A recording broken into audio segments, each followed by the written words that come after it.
Breeders' Cup 2024, we're getting closer, inside 25 days until the Breeders' Cup, November 1st and 2nd.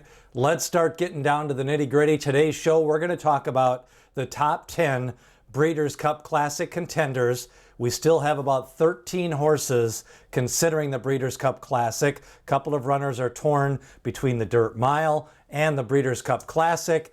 Of course, the top 10 contenders. We're going to look at this from the current form, overall speed, class, and their recent races. Try to look at how these horses got here, compare some of the different running styles of the top 10 contenders. It's led by the 3-year-olds. We've got Fierceness, who is a 3-year-old taking on older horses for the first time in the Breeders' Cup Classic. Let's look at this Travers win. Of course, he defeated Torpedo Anna, who will most likely be favored in the Breeders' Cup Distaff. Fierceness also won the Florida Derby winner, but the big question mark is the big fade in the Kentucky Derby when he faced a full field and had other pressure on the front end. Fierceness, trained by Todd Pletcher, and the sire is City of Light and Rapoli Stable. Now, Sierra Leone is going to be going for Chad Brown. Of course, he ran third in the Travers. He was the Bluegrass winner, ran in the Belmont Stakes, and Sierra Leone has kind of been bet down in some of these big races. He's always closing at the end. Didn't get the job done the last 3 times out, but he did go into Kentucky Derby with big aspirations. He outfinished Forever Young in that race. He should be able to get the 10 furlong distance, but he has yet to win at 10 furlongs. Sierra Leone worked out recently, has not run since the 3rd place finish in the Travers Stakes.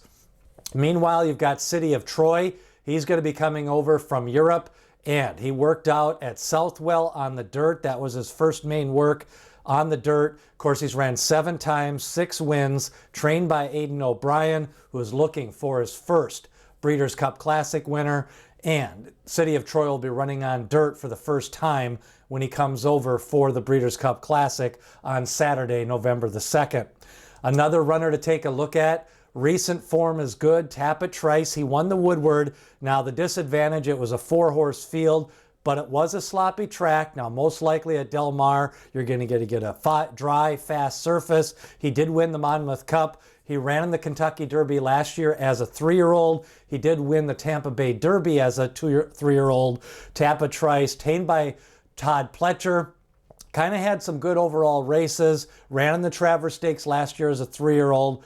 Good overall form lines, but he does lack some early speed, Tapit Trice. Now, Arthur's Ride, big race in the Whitney, went wire to wire, fast fractions, had a nice win at Saratoga. That was fast fractions, won at Gulfstream Park. He was second in the Jockey Club Gold Cup as the favorite, losing to the Brad Cox trainee.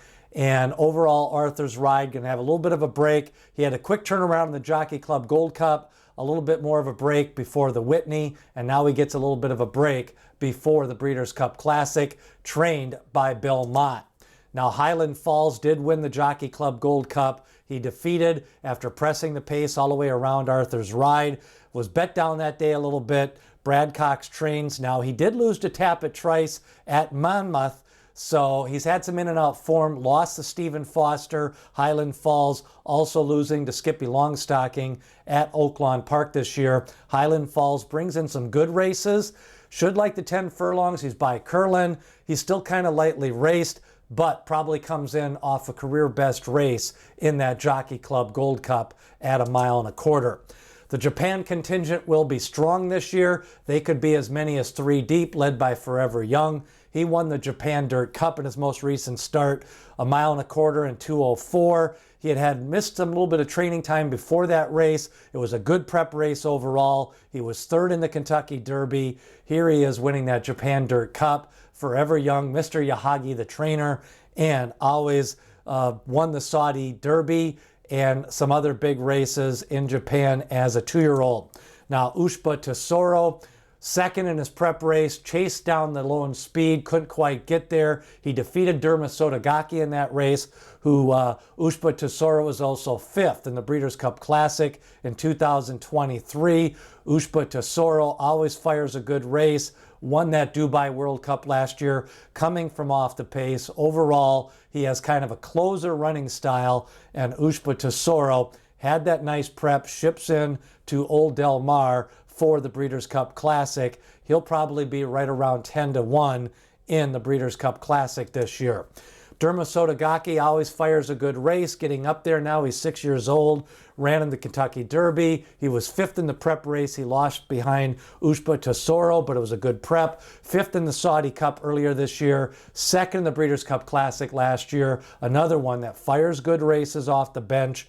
Going to probably like the Del Mar course. He can kind of sit mid-pack. He's not a closer, but he's not really a front runner as well. Derma Sagaki second last year to White Barrio in the Breeders' Cup Classic. Now, Sub Sanador, nice win in his most recent race, trained by Mano Mandela, Richard Mandela. Of course, he's had good success in the Breeders' Cup Classic.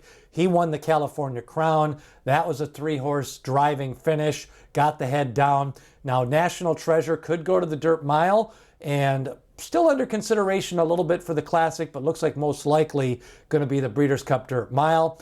And the third place finisher, Newgate, most likely going to the Breeders' Cup Classic. But Sub Sanador also won at Monmouth. The Island Stakes brings good current form.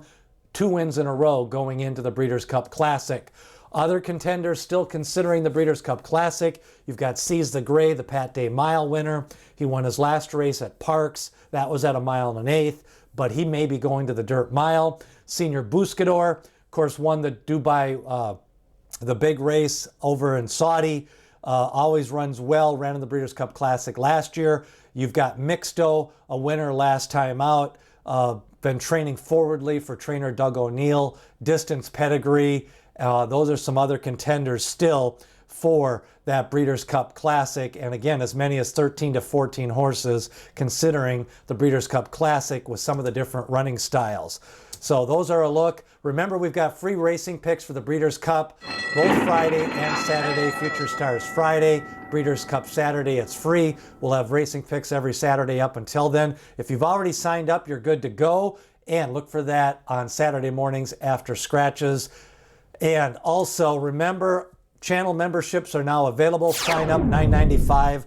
We're going to have some exclusive content for only members for the Breeders' Cup and for the Triple Crown and Kentucky Derby next year. Make sure to sign up. We're also going to have a premium $24.95 doing some extra videos for those of you that want to support the channel. Breeders' Cup, Kentucky Derby, Triple Crown coverage. Sign up for a membership, just $9.95 a month, a minimum of 5 videos every month and more as we get closer to the Triple Crown season.